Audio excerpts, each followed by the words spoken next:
This was at times a very heated hearing, with the judges weighing in, asking some pointed questions specifically about police misconduct there in Concord. The question, of course, should Ronnie Long go free? We checked in with his wife. She says he is excited after this morning's hearing.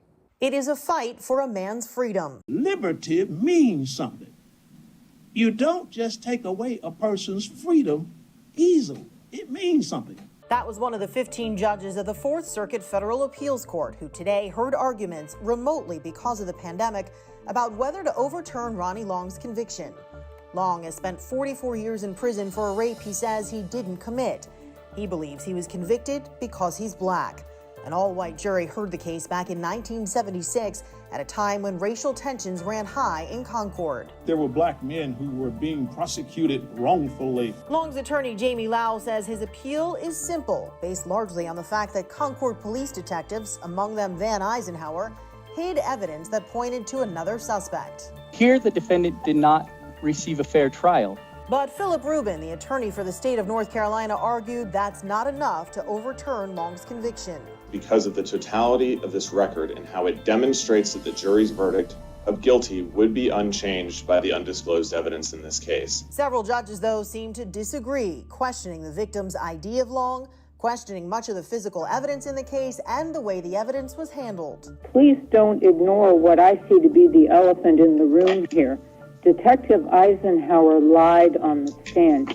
That's what the chief judge says the case comes down to. Prosecutors who back in 1976 wrapped their case by wrongly telling jurors the victim's ID was consistent with all the physical evidence in the case.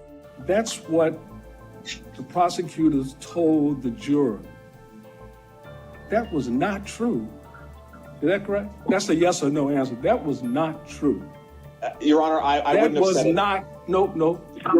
Was that true? Your Honor, I don't think it was fully accurate, but if I may... The answer is no, it wasn't. We're talking about justice and looking back some 44 years ago. The prosecution told the jurors the piece de resistance of a trial. What about all those things not disclosed? To say to the jury it is consistent with every piece of evidence that's in existence. Isn't that appalling to justice? Still, some of the judges argued this federal hearing is not about the evidence, but instead a question of whether the state appeals court made a mistake when they didn't previously overturn the conviction.